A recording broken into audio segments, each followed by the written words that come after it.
Welcome to Sincere Stories. Today, I'll share a story. I'm Alex Walker, a 52-year-old software engineer living in Denver. For the last 25 years, I've been married to Sarah, the woman I thought was the love of my life. We've built a comfortable life together, raised two wonderful kids who've now flown the nest, and even started planning for our retirement. We had our ups and downs like any couple, but I never imagined the storm that was brewing just beneath the surface. It all started about a month ago. I'd noticed Sarah had been acting distant, but I chalked it up to the usual stresses: work, aging parents, empty nest syndrome. We'd both been through a lot, and I figured it was just a rough patch. But then, I found a receipt from a high-end lingerie store in her purse. It was the kind of lingerie she hadn't worn in years, and my gut twisted with a suspicion I didn't want to acknowledge. When I asked her about it, she brushed it off, saying she bought it for our upcoming anniversary. I wanted to believe her, but something felt off. A week later, I decided to follow her when she said she was going to meet some friends from work for a girls' night out. I know it was wrong, but the nagging feeling in my chest wouldn't let go. I drove to the restaurant where she said they'd be, but instead of going in, I parked across the street and waited. My heart sank when I saw her pull up and get out of the car. She wasn't alone. A younger man, maybe in his late 30s, followed her out. They didn't walk in together, though. He stayed back, pretending to check his phone as she went inside.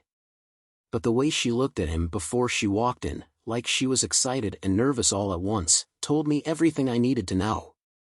I sat in my car for what felt like hours, torn between storming in there and confronting them or just driving away and pretending I never saw it. But I couldn't just let it go. I needed to know the truth, even if it ripped my heart out. So, I did what any rational, yet paranoid, man would do. I hired a private investigator. I thought the worst part would be waiting for the PI's report, but I was wrong. The worst part was realizing that everything I feared was true. The PI didn't just find out she was having an affair, he found out much more than that. Sarah had been seeing this guy, Mark, for over a year. They'd met at a conference in Chicago, where he worked as a consultant. What really hit me was that she hadn't just fallen into some random fling. No, this was something else entirely. They had plans. She'd been meeting with a lawyer, secretly moving money around, and preparing to leave me after draining our accounts. But it didn't end there. The PI also discovered something that sent chills down my spine: Sarah was pregnant. She'd been telling me she was going through menopause, explaining away the mood swings and late periods as just another symptom of getting older. But it turns out she was carrying this guy's child and trying to figure out how to pass it off as mine until she could safely walk away with half of everything we'd built together. I didn't confront her right away. I needed a plan, a way to protect myself and make sure she didn't get away with this betrayal. So, I started gathering my own evidence, setting up hidden cameras, and recording our conversations. I couldn't let her blindside me. As the pieces started to come together, I realized there was something even darker at play. Mark wasn't just some guy she fell for, he was part of a group that targeted wealthy women, convincing them to leave their husbands and take their money. They'd done this before, and Sarah was just the latest mark. The whole thing was a setup, a scam, and Sarah was too blinded by her feelings, or whatever it was she felt for this guy, to see it. I felt sick to my stomach, realizing that the woman I'd loved for over 2 decades was planning to destroy me for a man who was only using her. But I wasn't going to let it happen. I decided to play along, pretending I didn't know anything while I set my own trap. The day I finally confronted her was one of the hardest of my life.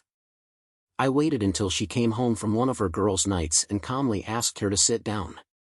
She looked at me, a little puzzled, but I could tell she wasn't nervous. "Not yet." "Sarah," I began, "we need to talk."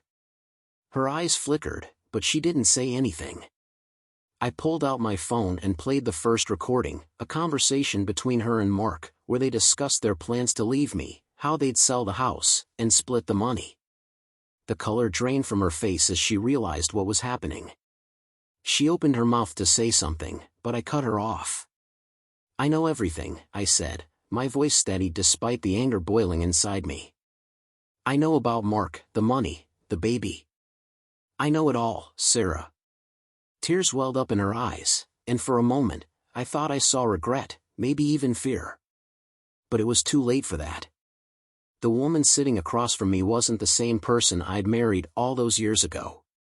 She was a stranger, someone I didn't recognize. But the worst was yet to come. Sarah sat there, her face pale and her eyes wide with shock. She stammered for a moment, trying to find the right words, but nothing came out. I could see her mind racing, trying to figure out how much I knew, how much I'd seen. "Alex, it's not what you think," she finally blurted out. I was going to tell you, I swear. I didn't know how." I laughed bitterly. "Not what I think." "Really? Because I think you were planning to leave me, take everything we've built, and run off with some guy who's been using you like a pawn in a game. Am I wrong?" She flinched at my words, and for a brief second, I almost felt sorry for her. Almost. But then I remembered the months of lies, the sneaking around, the betrayal, and I pushed that feeling down. "Look," she said, her voice quivering, "it started as a mistake, okay? Just a stupid mistake. But Mark, he made me feel alive again. He made me feel wanted, like the way you used to make me feel." She paused, searching my face for any sign of forgiveness. I was confused. I didn't know what to do. I was going to end it, but then I found out I was pregnant. "Pregnant with his child," I said flatly, feeling the bile rise in my throat. Her lip trembled. "Yes, but I was going to make it work, Alex. I thought maybe if we make it work?" I cut her off, my voice rising. "You thought you could make it work by lying to me? By passing off his child as mine? Do you have any idea what you're saying?" She started to cry, tears streaming down her face. I didn't know what else to do. I was scared, and he promised me everything would be okay. That was when I knew. She was still under his spell, still clinging to whatever promises he had made. I realized I needed to make her see the truth, not just for me, but for her too. So, I pulled out the other piece of evidence I'd been saving. The video. "Sarah, watch this," I said, hitting play on my phone. It was footage from Mark's office, recorded by the PI. In the video, Mark was talking to another woman, a much younger blonde, telling her almost the exact same lines he had used on Sarah. How he'd leave his wife, how they'd run away together with a fortune. I watched Sarah's face as she saw him kiss the blonde and heard him promise her the world, just like he had promised my wife. She gasped, her hand flying to her mouth. No, that can't be," she whispered. "He wouldn't do that. He loves me." "He doesn't love you, Sarah," I said, my voice hard. "He's using you. He's done this before, with other women, and he's going to do it again. You were just the latest target." Her sobs grew louder, and she shook her head as if she could shake away the reality unfolding before her. "But he said we'd be together. He said he'd take care of me." I sighed, leaning back. "And you believed him? After all these years, you actually thought he was going to leave with you, and everything would be perfect?" "Sarah, wake up. He's a con artist. You were his mark. And now you're in the middle of a scam that could ruin us both." For a moment, she just sat there, crying softly, her shoulders trembling with every sob. I felt a flicker of pity, but it was quickly swallowed by the anger and betrayal I had been carrying for weeks. I knew I couldn't let myself soften, not yet. "I've already filed for divorce," I said, my voice steady. "You're not getting a cent more than you're entitled to. And I've frozen all our accounts. You won't be able to touch a single dollar without my permission." Her eyes widened, and panic set in. "Alex, please. I'm sorry. I'm so sorry. I wasn't thinking straight. You have to believe me, I didn't mean for any of this to happen." "You didn't mean for it to happen?" I laughed, a cold, hollow sound. "You planned this for months, Sarah. You lied to me every day. You made your choice, and now you're going to have to live with it. She started to plead, her hands reaching out to me as if she could somehow grasp onto the life she was about to lose. Alex, please, we can fix this. I'll end it with him, I'll do anything you want. Just, please don't leave me. Don't let this ruin everything. But I'd made up my mind. It's already ruined, Sarah. You did that the moment you decided to betray me. Just then, the doorbell rang. I felt a jolt of anxiety. I wasn't expecting anyone. Sarah looked just as confused, her tear-streaked face turning towards the sound. I stood up and walked to the door, my heart pounding. When I opened it, I froze. Standing there was a man I hadn't seen in decades, a face from my past that I'd hoped never to see again, Jack Thompson. My high school rival, and as it turned out, the one person who knew a secret about Sarah that could change everything. "Hello, Alex," he said, a sly smile playing at his lips. "Long time no see." I had no idea what he was doing there or how he was connected to all of this, but one thing was for sure, the plot was about to thicken. Jack Thompson. The last person I ever wanted to see on my doorstep. He hadn't aged well, his face was harder, with deep lines around his mouth, and his hair was thinning, but that arrogant grin was unmistakable. It took me a moment to find my voice. "What the hell are you doing here, Jack?" I asked, keeping my tone calm, though my insides were twisting. He chuckled, leaning against the doorframe like he owned the place. "Nice to see you too, Alex. I'm here because I have something you need to know. Something about Sarah." Sarah, still sitting on the couch, looked up sharply, her eyes red from crying. "Jack, what are you talking about? What do you know?" I turned back to him, suspicion gnawing at me. "I don't have time for games, Jack. Get to the point or get the hell out." Jack raised his hands, a mock expression of innocence crossing his face. All right, no need to be so hostile. I'm here to help. You see, Sarah and I go way back, further than you might think." He paused, glancing over at Sarah, who now seemed to be holding her breath. "Sarah," he continued, "did you ever tell Alex about that little fling we had? Oh, what was it, almost 30 years ago now? Back when you and I were young, wild, and reckless?" A shock ran through me, and I turned to Sarah, searching her face. "Is this true? You knew him before?" She was visibly trembling now, and her eyes darted between Jack and me like a trapped animal. "Alex, please, it was so long ago. We were just kids. It didn't mean anything." Jack laughed again, a low, mocking sound that set my teeth on edge. "Didn't mean anything? Is that why you came running back to me last year, asking for a little favor?" I felt like I'd been punched in the gut. "Last year? What's he talking about, Sarah?" Sarah's face went pale, her mouth opening and closing like a fish gasping for air. I was desperate, Alex. We were having problems, and I didn't know what to do. Jack was in town, and I thought maybe he could help me find some investors for the business." "Investors?" I scoffed, not believing a word. "You were trying to get money from him? Why didn't you tell me?" "Because I knew you'd say no," she snapped, desperation in her voice. "I was trying to save us, Alex. I thought if I could bring in some money, we could finally take that vacation, pay off the mortgage. I didn't want to bother you with it because I knew you'd think it was a bad idea." Jack clapped his hands slowly, his grin widening. "Bravo, Sarah. Really? But we both know that's not the whole story, don't we?" I was losing my patience. "Enough. Just tell me what the hell is going on, Jack, or I swear." All right, he said, putting his hands up. "Sarah asked me for a favor. But it wasn't about investors.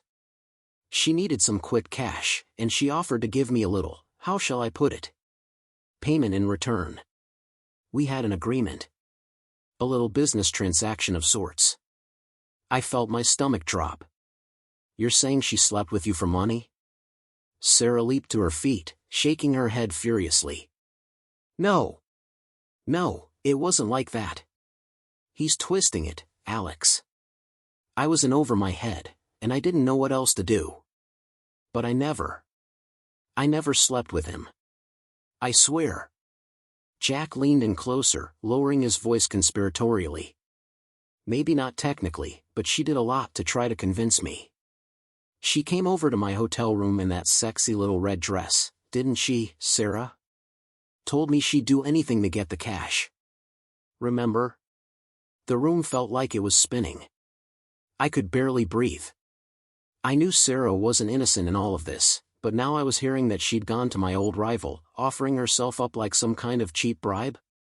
Is it true, Sarah? I demanded. Did you go to his hotel room? She hesitated just a second too long. Yes, but I didn't do anything with him. I swear, Alex, I was just trying to save us. I thought if I could get the money.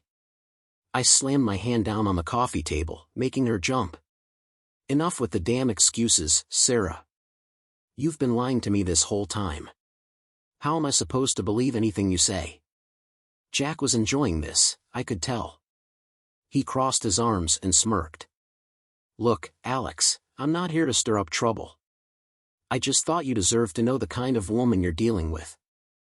I've seen her play this game before, and she's good at it. But me? I'm not interested in her little drama anymore. I got what I wanted, and now it's your problem. I felt the rage bubbling up inside me. Get out, I growled, pointing to the door. Get out of my house before I throw you out. Jack shrugged, turning to leave. Suit yourself. But if you ever need a friend, Alex, you know where to find me. As he walked out, I slammed the door behind him, my heart pounding in my chest. I turned back to Sarah, who was now sobbing, her face buried in her hands. Alex, please, she whimpered.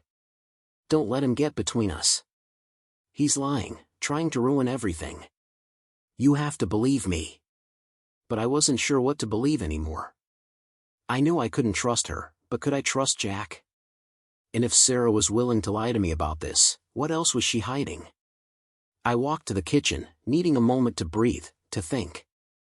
That's when I saw it, Sarah's phone, left on the counter, still unlocked. An unread message popped up on the screen. It was from Mark. Are you ready to make the move? We're running out of time. And just like that, I realized this was far from over. The game had only just begun. I stared at the message on Sarah's phone, my pulse quickening. It was as if the ground beneath me had started to crack, and I was teetering on the edge, ready to fall into the abyss. I could hear Sarah's muffled sobs from the living room, but I blocked them out. I needed to focus. I needed to think. Mark's message was clear. Are you ready to make the move? We're running out of time. What move? Was she planning to leave tonight? Was she trying to clean out whatever was left in the accounts before I could stop her? I grabbed her phone and scrolled through the conversation. I saw a string of messages, plans for the future, secret meetings, and instructions on how to handle the money. My stomach twisted with each line I read. Mark had clearly been orchestrating everything, and Sarah was following along like a puppet. I could feel the fury rising, a wave of hot anger that I had to control. I marched back into the living room and threw her phone onto the coffee table in front of her. Explain this, I demanded, my voice trembling with barely contained rage. Sarah looked down at her phone, her face crumpling even more when she saw what I'd found. Alex, No more lies, Sarah. Just tell me the truth. What's the plan? Were you going to leave tonight? Were you waiting for me to fall asleep so you could sneak out with the money? She shook her head frantically. No. It's not like that. I wasn't going to leave tonight. I was trying to figure things out, okay? I needed time to think. To think? I snapped. Or to find a way to screw me over completely. She stood up, her hands trembling as she reached for me, but I stepped back, out of her reach. Alex, please, you have to understand. I got caught up in something I didn't know how to get out of. Mark, he made promises, and I believed him. I thought he was going to take care of me, that we'd start a new life. But I realized I couldn't leave you, not like this. I was going to end it, I swear. End it? I laughed bitterly. When? After you emptied our bank accounts? After you took every last penny and left me with nothing? Is that when you were going to end it, Sarah?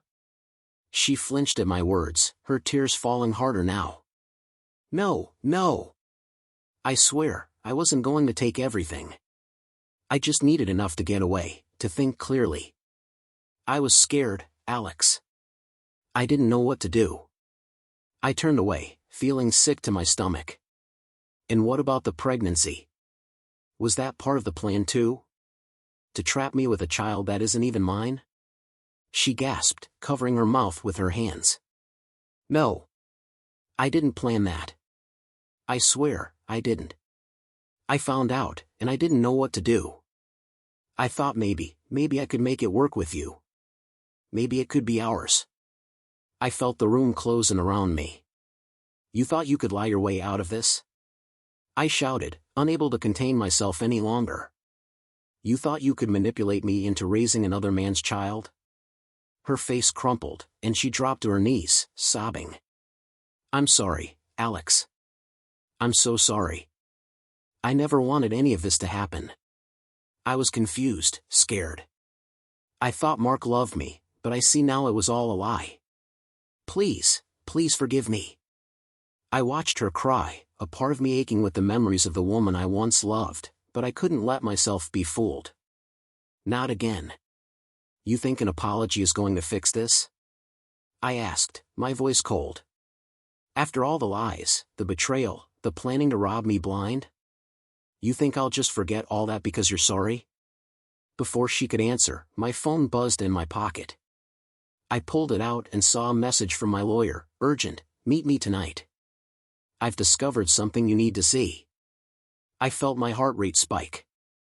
My lawyer had been digging into Mark's background, trying to find out more about the man who had wormed his way into my wife's life and our finances. What had he found? I grabbed my coat and headed for the door. Sarah scrambled to her feet, panic filling her eyes. Where are you going? She cried, rushing toward me. Out, I said shortly. There's something I need to take care of.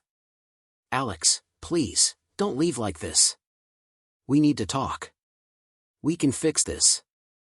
I stopped in the doorway, turning back to look at her one last time.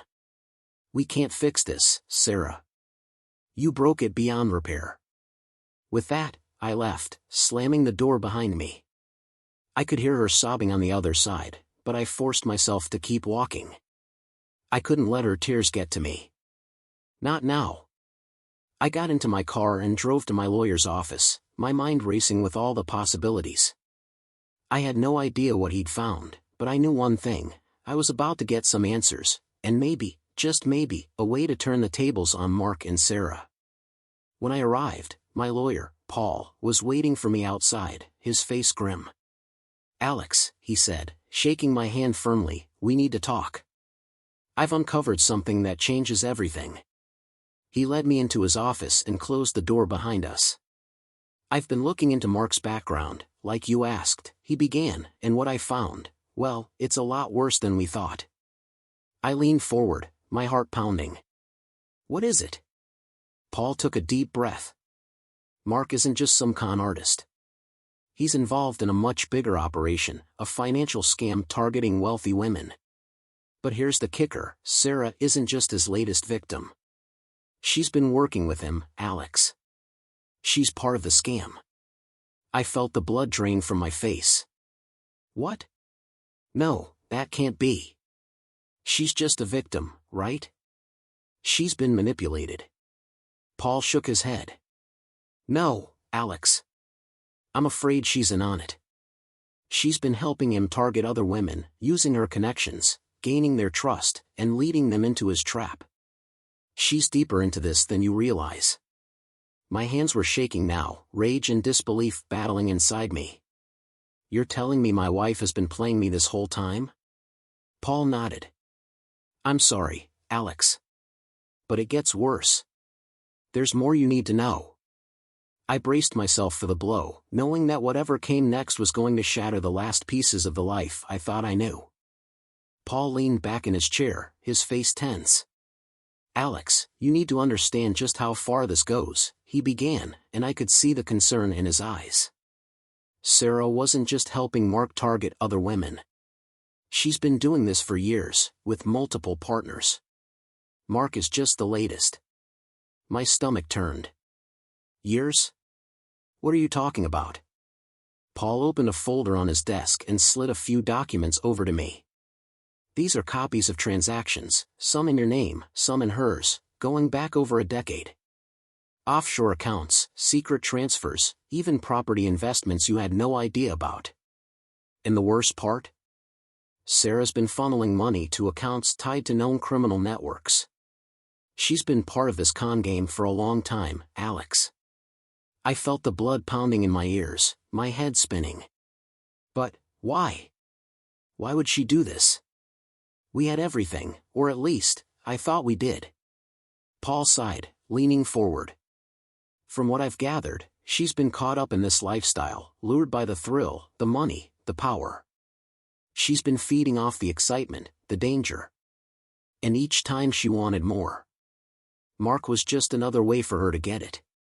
She probably thought he was the next big score." A cold realization settled over me like a heavy blanket. The woman I thought I knew, the woman I'd built a life with, raised kids with, planned a future with, wasn't who I thought she was at all. She was a stranger. A stranger who'd been lying to me, manipulating me, and using me as a pawn in her game. "But why stay with me?" I asked, my voice strained. "Why not just leave and take everything she could?" Paul looked me in the eyes, his gaze steady. "Because she needed you, Alex. You were her cover. The perfect, respectable husband, the solid base. You gave her credibility, access to social circles, and the appearance of a stable life. Without you, she was just another scammer. But with you, she was untouchable." I felt like I was going to be sick. "And what about the pregnancy? Was that part of the plan?" Paul shook his head. "Hard to say. It could have been an accident, or maybe she thought it would tie you down, make you more compliant. Or maybe it was Mark's idea, a way to keep control over both of you. Either way, it's just another tool she was using." I sat back, numb, the reality crashing down around me. Everything I thought I knew was a lie. Every smile, every touch, every promise, false. And all because she saw me as a means to an end, a stepping stone in her twisted game. "All right," I said finally, forcing myself to focus. "What do we do now?" Paul smiled slightly, a determined glint in his eye. "We fight back, Alex. We've got enough to go to the authorities, but we need to play this carefully. We can't just tip our hand and expect them to take down the whole operation. We need to build a case, gather more evidence, and make sure when we hit hard." I nodded, adrenaline starting to pulse through my veins. "Okay. What do you need from me?" "For starters," Paul replied, "we need to keep Sarah thinking she's in control. You can't let on that you know anything about her involvement. Pretend to play along, make her think you're willing to work things out. We'll use that time to gather more evidence, get closer to Mark, and find out who else is involved." A plan began to form in my mind, dark and satisfying. I was done being the fool. "Fine," I said. "I'll play the part. I'll let her think I'm still the clueless husband. But when the time comes, I want to be there. I want to see her face when it all falls apart." Paul nodded. "You will. But remember, Alex, this won't be easy. She's smart, and she's been doing this for a long time. You'll need to be convincing." "I can do that," I said firmly. "I've been pretending everything was fine for months. What's a little longer?" I left Paul's office that night feeling a strange mix of dread and determination. I knew I was stepping into dangerous territory, but I also knew I had no other choice. If Sarah wanted a game, I'd give her a game. But this time, I was playing by my rules. When I got back home, Sarah was sitting on the couch, her face a mask of anxiety and guilt. She looked up at me with red-rimmed eyes. "Alex. I'm so sorry," she whispered. "Please, just let me explain." I forced a tight smile, feeling my heart harden. "Okay, Sarah. Let's talk. Tell me everything." She looked relieved, like she'd been given a second chance, and she started talking, pouring out excuses and half-truths. I listened, nodding in the right places, pretending to buy her story, while inside, I felt nothing but a growing resolve to see this through. Over the next few days, I played the part of the forgiving husband, letting her think she still had control. But every chance I got, I gathered more information, checked her emails, copied her contacts, and made note of every suspicious move. Then, one night, when she thought I was asleep, I saw her sneak out of bed and slip into the bathroom. I waited a few minutes, then followed quietly. Through the crack in the door, I watched as she took out a burner phone and began texting furiously. I couldn't see the screen, but I didn't need to. I knew she was messaging Mark, updating him, or maybe making plans. I felt a surge of anger, but I forced myself to stay calm. This was the evidence we needed. She didn't see me as I backed away, returning to the bedroom. I knew now that the final move was coming, and I needed to be ready. A few nights later, I set up the hidden camera I'd bought, hiding it in a bookshelf facing the living room. I knew she was planning something big, I just had to catch her in the act. And sure enough, it wasn't long before the opportunity presented itself. One night, she came home late, her face flushed with excitement. "Alex," she said, trying to sound casual, "I think we should take a little vacation. Just the two of us. Maybe somewhere far away, just to clear our heads." I smiled, playing along. "Sure, Sarah. That sounds nice. Let's get away for a bit." But inside, I was on high alert. This was it. The final move. And I was ready. I agreed to the vacation, all the while knowing that it was more than just a getaway. This was her plan to make a move either to get me out of the picture or to make her escape with whatever she could grab. I just had to wait for her next step. The days that followed were tense. Sarah was suddenly all smiles and sweetness, more attentive than she'd been in months. She was trying to lull me into a false sense of security, I could tell. She even suggested we go to one of our favorite spots, a cabin up in the mountains that we used to visit when the kids were younger. It was secluded, private, a perfect place to disappear. I pretended to be excited, playing the part of the husband willing to forgive, to move past everything. "That sounds perfect," I told her, masking the steel in my voice. "Just the two of us, no distractions." She smiled, and for a brief second, I thought I saw something flicker in her eyes, something cold, calculating. But I didn't let it show that I noticed. Instead, I started planning. I needed to be one step ahead, to make sure whatever she was planning backfired spectacularly. The night before we were supposed to leave, I made a call to Paul. "I think tomorrow's the day," I whispered, making sure Sarah wasn't around. "She's taking me up to the cabin. I need you to be ready." Paul's voice was tense. "Alex, this is dangerous. If she's planning something up there, you could be walking into a trap." "I know," I replied. "But I need to see this through. I need to know how far she's willing to go." "All right," Paul sighed. "I'll have a team ready. Just give us the signal if things go south." The next morning, we packed the car and started the drive up the winding mountain roads.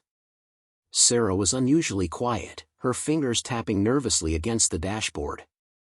I kept the conversation light, joking about old memories from the times we'd spent at the cabin, acting like everything was perfectly fine. After a few hours, we finally arrived. The cabin looked just as it always had, charming and rustic, nestled among the pine trees, with the mountains rising majestically behind it. Sarah smiled as she got out of the car, taking a deep breath of the crisp, clean air. "It feels good to be back here," she said, her voice almost wistful. "Just you and me, like old times." I nodded, feeling a strange sense of calm wash over me. "Yeah, just you and me." We spent the afternoon unpacking, settling in, and pretending to relax. She made us some tea, and we sat on the porch, watching the sun dip lower in the sky. But I was watching her, waiting for her to make her move. I knew she had a plan, and I needed to be ready when it happened. As the evening fell, she suggested we go for a walk along the nearby trail. Just to stretch our legs, she said with a smile that didn't reach her eyes. I agreed, my heart pounding as I grabbed a flashlight and followed her into the darkening woods. We walked for a while in silence, the only sound the crunch of leaves beneath our feet and the distant hoot of an owl. I could feel the tension in the air, thick and heavy. Suddenly, she stopped and turned to face me. "Alex," she said softly, "I need to tell you something." Here it was. I felt my muscles tense, ready for anything. "What is it, Sarah?" She took a deep breath, looking around nervously as if making sure we were truly alone. "I've been thinking a lot about us, about everything that's happened," she began, her voice shaky. And I realized. I can't do this anymore. I can't live with the guilt. I narrowed my eyes, playing along. "The guilt? What do you mean?" She hesitated, her hands trembling. I lied, Alex. About everything. Mark, the money, the pregnancy, it was all a lie. I was desperate. I thought I could take what I needed and start over, but it got out of control. I never wanted to hurt you. I stared at her, my heart racing.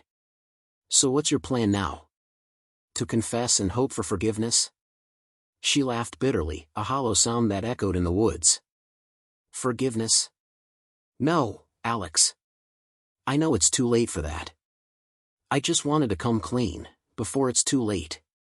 Something in her voice sent a chill down my spine.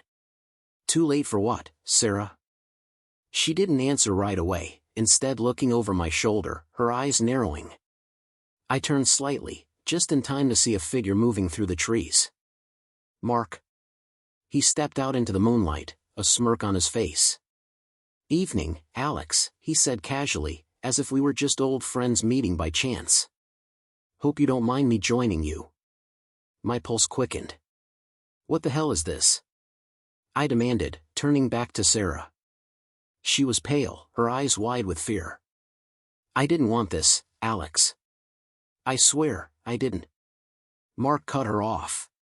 "Save it, Sarah. You've done your part. Now let's finish this." "Finish what?" I growled, taking a step back. "What's going on here?" Mark grinned. "You've been a real pain, Alex. Sticking your nose where it doesn't belong, freezing the accounts, making things difficult. We're just here to clean up the mess, that's all." I felt the blood drain from my face. "Clean up the mess? What do you mean?" He pulled a gun from his jacket pocket, pointing it directly at me. "It's simple, really. You disappear, and Sarah gets everything. We make it look like an accident, a hiking trip gone wrong. No one will suspect a thing."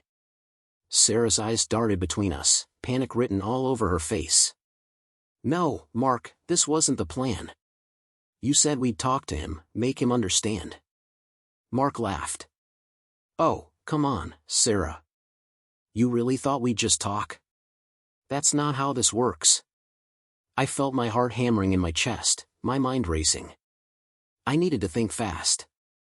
"You're not going to get away with this," I said, keeping my voice steady. "The police already know about you. They know everything." Mark's grin faltered for just a second. "Bullshit.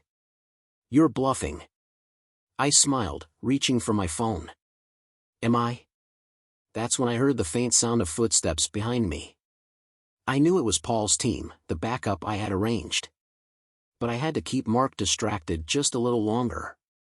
"Sarah," I said, locking eyes with her. "You don't have to do this. You can walk away. Tell them everything. Just come clean." She hesitated, looking from me to Mark. "I don't know, Alex. I'm scared." Mark shouted, "Sarah, don't listen to him. He's lying. He's trying to save himself."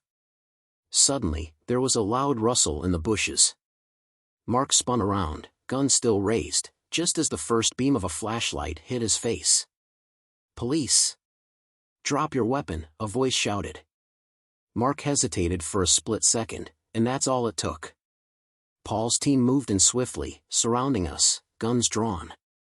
I felt a rush of relief, knowing the cavalry had arrived. Mark's face twisted in rage. "You set me up, you son of a—" "Drop it, Mark," one of the officers yelled, stepping closer. "Now." He hesitated, his eyes darting around. I could see the panic setting in, the realization that he was out of options. And then, with a roar of frustration, he flung the gun to the ground and raised his hands. All right. I give up."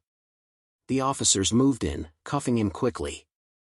Sarah stood there, trembling, tears streaming down her face. "Alex. I didn't know. I swear, I didn't know it would come to this." I looked at her, my expression hard. "Maybe you didn't, Sarah. But you still chose this path. You chose him. And now, you have to live with the consequences." She sobbed, collapsing to her knees as the officers moved in to take her away too. I watched, feeling a strange mix of sadness and relief. It was over. Finally, it was over. But as I stood there, watching her being led away, I couldn't shake the feeling that this was just the beginning. The beginning of a new chapter, one I'd never expected to face. And for the first time in months, I felt a sense of peace. I was free. After they took Sarah and Mark away, the forest was strangely quiet. I stood there for a moment, letting the cold mountain air fill my lungs, feeling the weight of everything that had happened pressed down on me. I was relieved, but also empty. The life I thought I had was gone, shattered like glass, and I didn't know what to feel. Paul came up beside me, putting a hand on my shoulder. "You did good, Alex," he said quietly. "You kept your cool, played your part.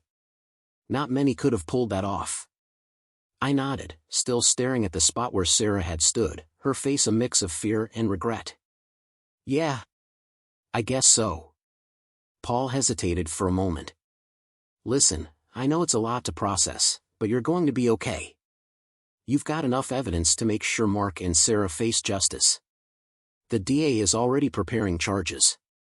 I turned to him, my voice low. "And what about the others?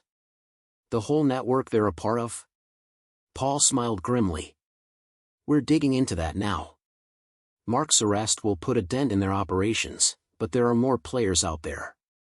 We'll need your help to connect the dots, to figure out who's pulling the strings." I nodded, the weight of the task ahead starting to settle in. "I'll do whatever it takes," I replied. "I don't want them to get away with this. Not after everything they've done." Paul clapped me on the back. "That's the spirit. Come on, let's get you back to town. You've had enough excitement for one night." The drive back was a blur. I kept replaying everything in my head, the lies, the manipulation, the near miss in the woods.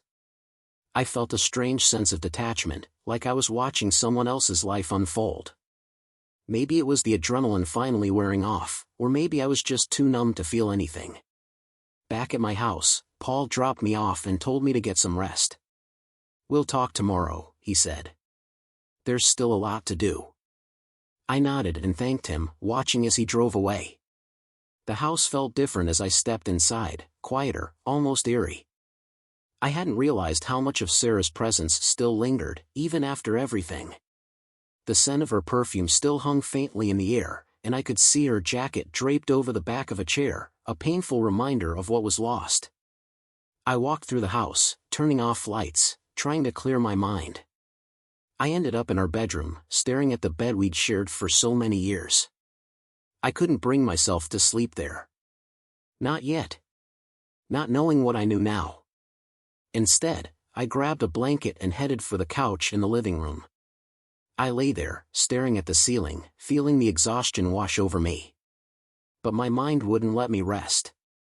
I kept thinking about Sarah, about everything she'd done, everything she'd become. And a part of me still couldn't believe it. How had I missed the signs for so long? How had I been so blind? I drifted in and out of sleep, my dreams filled with twisted images of Sarah and Mark, laughing at me, taunting me. I woke up in a cold sweat, my heart racing. I knew I had to find a way to move on, to start over. But how? The next morning, I got up early and made coffee, the simple routine calming me down. I had to stay focused, had to keep moving forward. I decided to go for a run, hoping the fresh air and exercise would help clear my head. As I jogged through the neighborhood, I felt the tension in my muscles slowly release. The world seemed a little less heavy, a little less daunting. When I got back, there was a voicemail from Paul. "Alex, call me as soon as you get this. We've got a development you need to hear about. It's urgent." My heart sank. What now? I quickly dialed his number. "Paul? What's going on?" His voice was tense. "Alex, you're not going to believe this, but we just got word, Mark has escaped." I froze, my breath catching in my throat. Escaped? How? They were transporting him to a secure facility, but the van was intercepted. Someone helped him break out.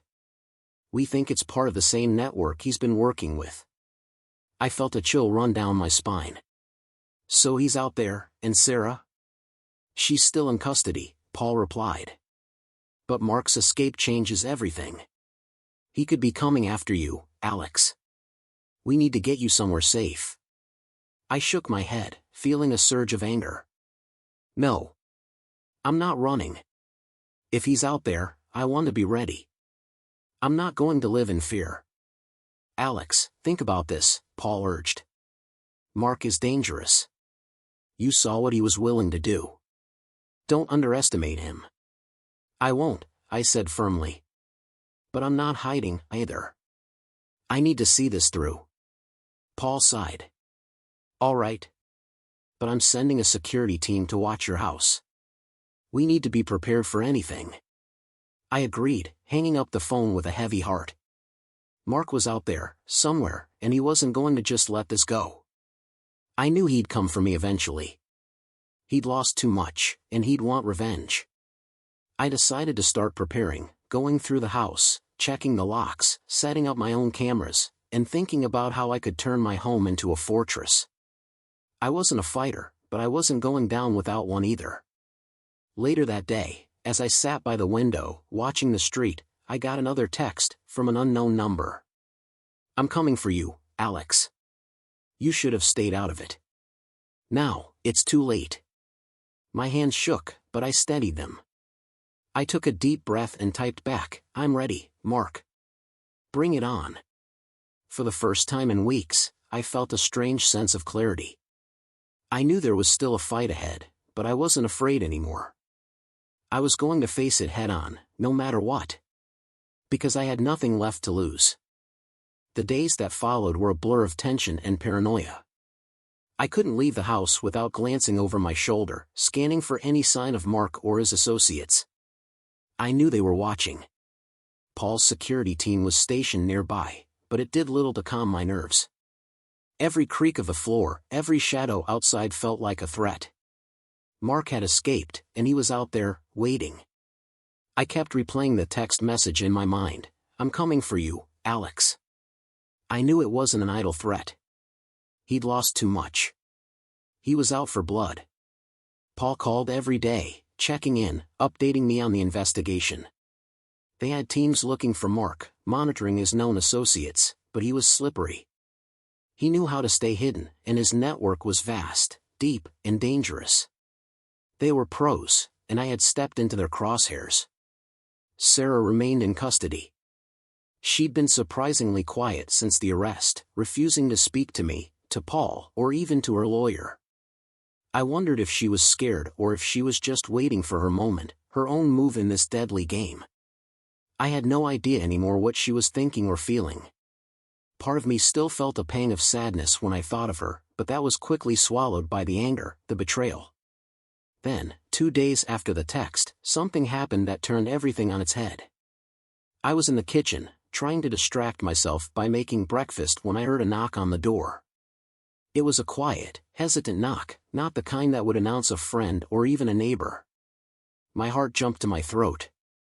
I reached for the gun I'd taken to carrying around the house, creeping to the door, peeking through the peephole. A woman stood there, her face hidden by the hood of her jacket, looking around nervously. I couldn't make out her features, but something about her seemed familiar. I kept my hand on the gun as I opened the door just a crack. "Who are you?" I demanded. "What do you want?" She looked up, and my breath caught. It was Sarah.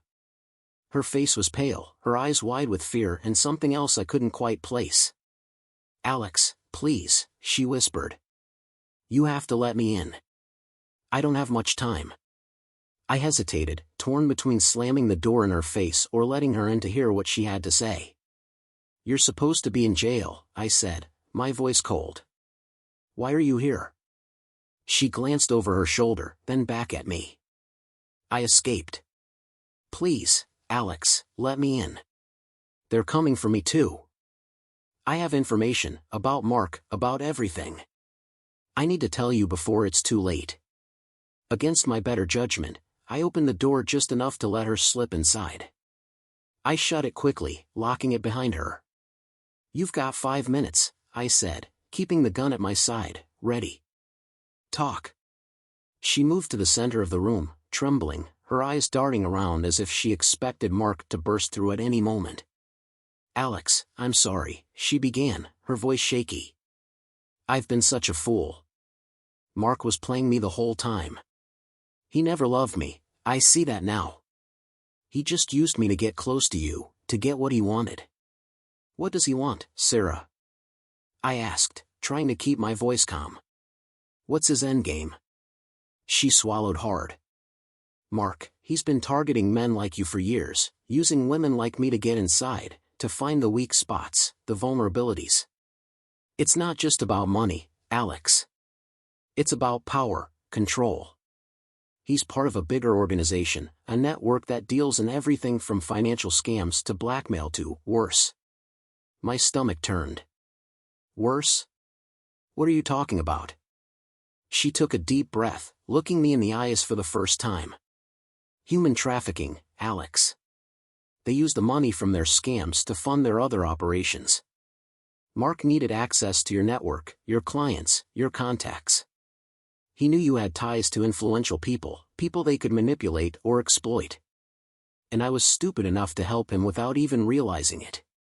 I felt a cold sweat break out on my forehead. Human trafficking? Jesus, Sarah, how deep does this go? "It goes all the way to the top," she said, her voice barely a whisper. "Mark's just one piece. There are others, and they won't stop. Not until they get what they want, or until they're stopped." "And what about you?" I asked, my grip tightening on the gun. "Why should I believe you? Why shouldn't I just turn you over to the police?" She stepped closer, desperation in her eyes. "Because I have proof, Alex. I managed to get my hands on files, names, dates, places. I stole them from Mark's office before he realized. It's enough to take down the whole operation, but I need your help to get it to the right people. I'm marked now. They'll kill me if they find out I have it."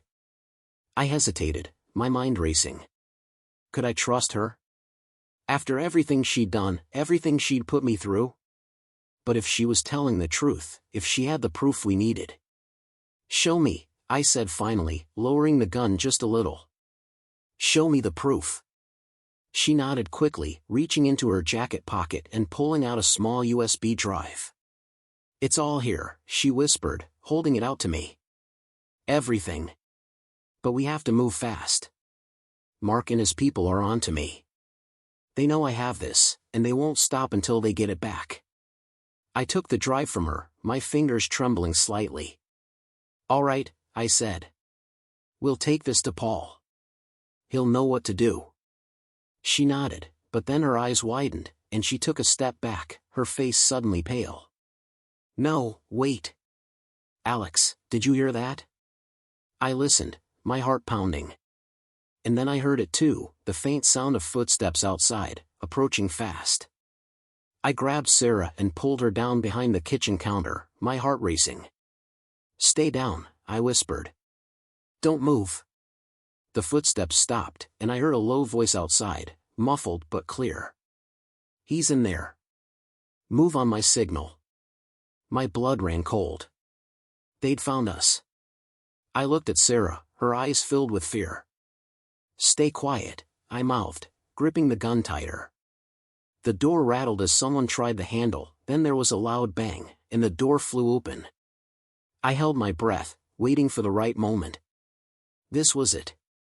The fight was coming to me now, and I wasn't backing down. I stood over Mark's unconscious body, my breath coming in ragged gasps. The adrenaline was still coursing through my veins, making my hands shake as I lowered the gun. Sarah was huddled in the corner, staring at Mark with wide, terrified eyes. I had barely managed to subdue him. The fight had been brutal, more intense than anything I'd ever experienced. I was stronger than I thought, fueled by a mix of fear, rage, and a desperate need to survive. But as I looked down at him, blood trickling from a gash on his forehead, I knew it wasn't over yet. Sirens blared in the distance, getting closer. The cavalry was coming, but I wasn't sure if it was for me or against me. Sarah was still clutching the USB drive like a lifeline, her hands trembling as she looked up at me. "They're coming," she whispered, her voice trembling. "Alex, what do we do? What if they're not here to help us?"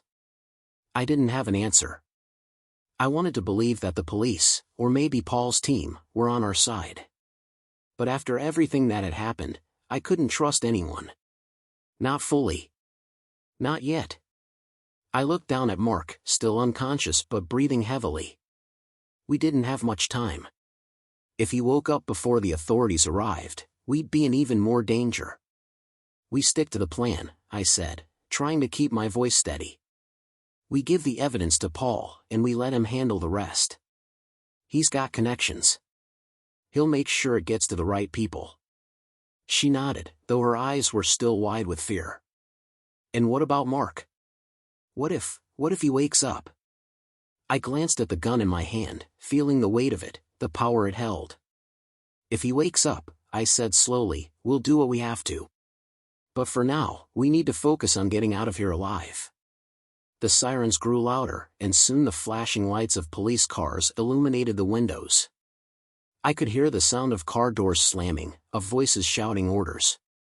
The cavalry had arrived, but I couldn't shake the feeling that the real danger was just beginning. The front door burst open, and several officers stormed in, guns drawn. I raised my hands immediately, dropping the gun to the floor. "We're not armed," I shouted. "Don't shoot." One of the officers moved quickly toward me, while another covered Mark, keeping his gun trained on him. "Get on the ground," the officer barked. I complied, lying face down on the floor, my hands behind my head. I felt the cold metal of handcuffs snap around my wrists, and I winced at the tightness. Out of the corner of my eye, I saw Sarah being cuffed as well, her face pale and drawn. They hauled us to our feet, and I could see Paul coming in behind the officers, his expression grim. "Hold on," he said, stepping forward. "They're with me." The officers hesitated, looking at each other. "Sir, we have to take them in for questioning. We need to sort this out." "I know," Paul said, nodding. "But they're witnesses, not suspects. Treat them accordingly." The officers reluctantly loosened the cuffs, though they didn't remove them entirely. I glanced at Sarah, her eyes still wide with fear. She looked like she was on the verge of collapsing. Paul walked up to me, his expression serious. "Are you all right?" I nodded, though I didn't really feel all right. I was exhausted, emotionally and physically. But there was still more to be done. "The USB," I said, nodding toward Sarah. "It's got everything. Names, dates, evidence of the whole operation." Paul took the drive from Sarah, his expression hardening. "This is good. This is what we need to take them down. But Alex, there's something you need to know." My heart skipped a beat. "What?" He looked around, making sure no one was listening. The network is bigger than we thought. Mark was just a small piece of it. We've identified several high-level players, but it's going to take time to bring them all in. This is far from over. I felt a cold dread settle in my stomach. So what now? What happens to us? You'll need protection, Paul said. Both of you. We can't risk Mark's associates coming after you. I'll arrange for you to be relocated, somewhere safe, until this blows over. I looked at Sarah, who was shaking her head. I can't run, she said, her voice barely above a whisper. I can't keep running forever. I understood her fear, but I also knew we didn't have a choice. Sarah, we have to. If we stay, we're sitting ducks. She looked at me, tears brimming in her eyes. Alex. I'm sorry. I'm so sorry for everything. I swallowed hard, not sure what to say. There was a time when those words would have meant everything to me, but now, I wasn't sure if they mattered anymore. Too much had happened. Too much had been broken. Paul stepped forward, placing a hand on my shoulder. You need to leave now. We'll get you out of here, and we'll take care of Mark. The authorities are already en route to pick him up. I nodded, knowing there was no other option. Let's go. The officers led us outside, where an unmarked car was waiting. I could see the neighbors peeking through their windows, their curiosity piqued by the flashing lights and commotion. But they wouldn't know the truth. They'd never understand the nightmare we'd been living. As the car pulled away, I glanced back at the house, at the life I was leaving behind. It felt surreal, like something out of a movie. But this was my life, and there was no script to follow, no guarantee of a happy ending. We drove in silence, the weight of everything pressing down on us. I didn't know where we were going, or how long we'd have to stay hidden.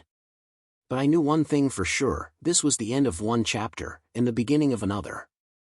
A chapter where nothing was certain, where danger lurked in every shadow. And yet, as I sat there, watching the city lights fade into the distance, I felt something strange, a flicker of hope. Maybe, just maybe, there was still a chance to rebuild, to start over. Not with Sarah. That was over. But for myself. For a future that was still unwritten. As long as I kept moving forward, as long as I stayed one step ahead, there was still hope. And in this dark, twisted world I now found myself in, that was enough to keep me going. For now.